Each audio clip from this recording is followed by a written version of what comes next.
I've been on a bit of a TV kick lately. You'll see that coming up, or just did, depending on when these air, in one of the adaptation videos, but it's also just what I've been watching. The 2023 season of Creepshow has been a lot of fun, and Mike Flannigan's Secession mixed with a Giallo in Fall the House of Usher has been one of my favorite pieces of media this year. It reminded me a lot of growing up watching the second coming of TV horror movies in the 90s.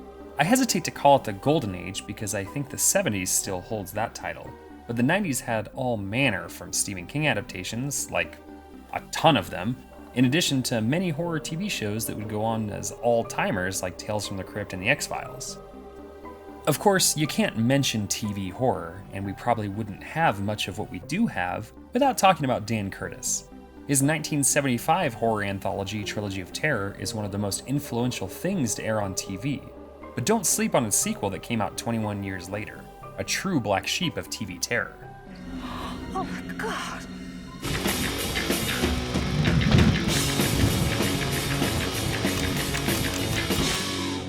Dan Curtis is a legend for horror that mostly stayed in the realm of TV. While he did give us the Oliver Reed slow burn theatrical release of Burnt Offerings in 1976, he started by creating the vampire soap opera Dark Shadows that originally ran from 1966 to 1971.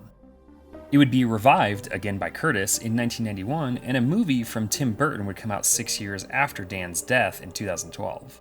That idea and show would be enough for his legend, but he also gave us the two Night Stalker movies that led to, in my opinion, one of the greatest shows of all time with Darren McGavin. The Norliss tapes, Dracula starring Jack Palance, Curse of the Black Widow, and Scream of the Wolf are all classics. Then you have his two landmark anthologies. Dead of Night is an anthology horror that is an homage to the 1946 anthology from pre-Hammer and Amicus powerhouse Ealing Studios. 2 years before that, though, Trilogy of Terror gave him the cachet to do another one. Trilogy of Terror was a phenomenon with killer ratings and reviews. While it may seem like a cash-in, the sequel does enough to warrant a watch and mixes different actors, writers, stories, and styles to make it one of the best non-Stephen King TV movies of the decade. The first film had the dream pairing of Richard Matheson and Dan Curtis. All three stories were Matheson stories, and Curtis knew who to cast and how to direct them. This is a little different as only one of the stories is written by Matheson. To be fair, the third story about a Zuni fetish doll that goes crazy is a sequel to the third story in the first film too, so it's basically Matheson. The first story is based on a short story by Henry Kuttner. Kuttner was a fairly prolific author of sci-fi, fantasy, and horror, whose stories were turned into multiple anthology segments of episodes of The Twilight Zone and other similar shows of the time. The second segment is that repurposed Matheson tale, and the third was a sequel to Amelia from the first movie called He Who Kills. It was written by Curtis and William F. Nolan. Nolan was a semi-frequent collaborator with Curtis and also worked in the TV sphere on his own. His biggest contribution may be as the writer of Logan's Run, both the movie and the TV show. Yeah, that had a TV show. The movie jumps right into things too. There's no wraparound tale that is frequent with the anthology format, but that's consistent not only with the first movie, but also the old EC comics. There was a host for them, sure, but not a wraparound story that tried to thread everything together. Honestly, those end up being awkward or poorly implemented at times, and part of the charm here is that it's presenting exactly what it says, a trilogy of terror. The first story opens with some of the classic tropes of these kinds of stories. You have the elderly rich man and his young wife, the lover who comes up with a plan to get all the money, and the whole plan falling apart eventually. The old millionaire, played by wonderful character actor Matt Clark, has video evidence of his wife's infidelity, but gives her just one more chance or he will leak the tape and cut her from the will. Clark is mostly known as that guy from westerns, but showed up in horror from time to time too. The wife and her lover decide they will just kill the old man before he catches them again, and the money will be all theirs.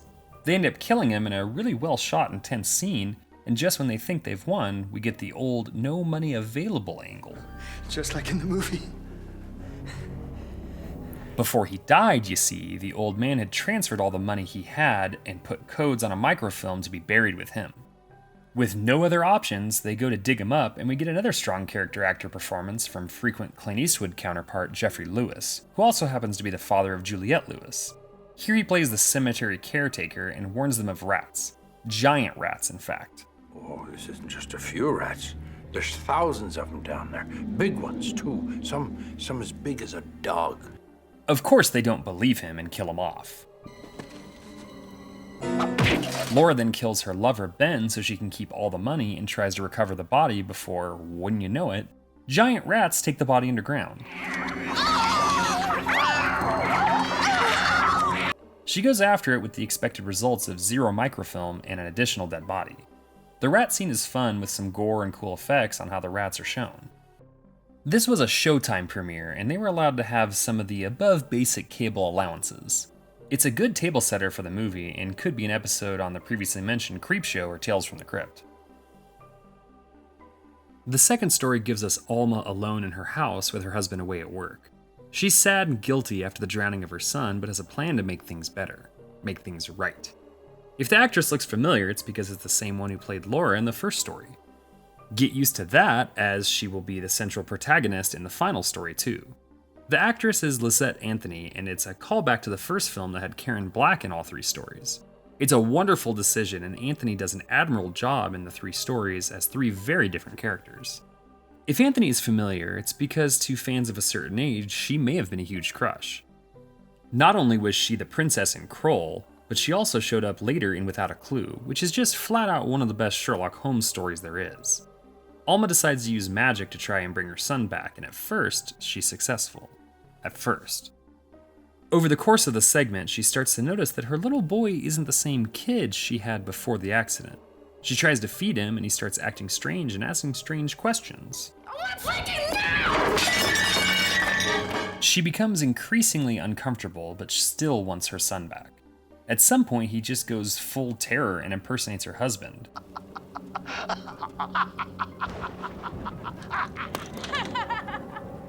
Accuses her of never wanting him, and actively hunts her. I'm torn here because as a parent, these types of kids in horror stories work for me.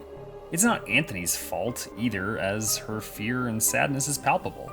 The kid actor, well, he's on the bad end of being a kid actor, unfortunately. The story itself is compelling, and if we had a kid like the little guy from the original Pet Sematary, or a more subtle evil kid performance like Macaulay Culkin in The Good Son, it would have worked out much better. At the end, he turns into a demon, and we find out you shouldn't use magic to bring people back from the dead. The third story is The Showcase, just like it is in the first movie, and just like in the first movie, involves a Zuni fetish doll.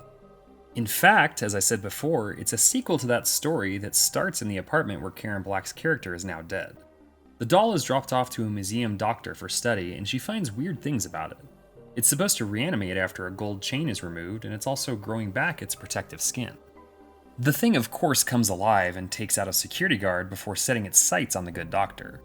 In a cool nod to the creator of the movie, a security guard is also seen reading a Dark Shadows comic book and comments about having watched the show as a kid. Every day I used to race home from school to see this thing.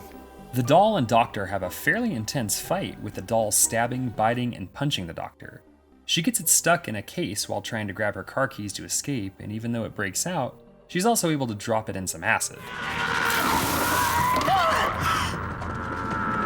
The movie follows its own rules of telling us that the doll is nearly indestructible and can possess other people, and sure enough, our doctor is taken over and kills her date that finally shows up at the end with an axe.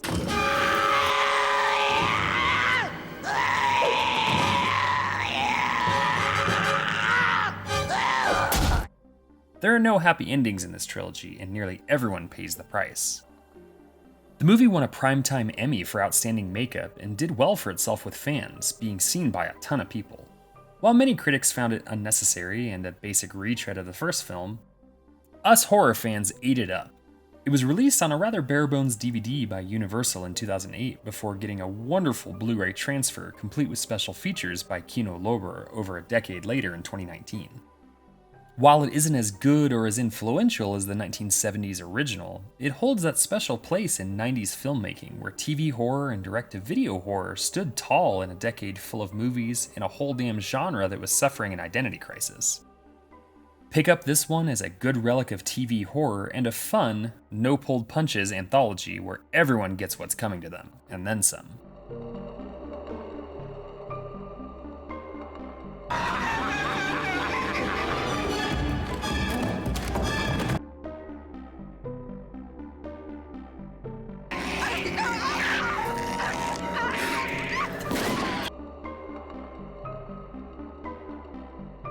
Bobby, for the last time.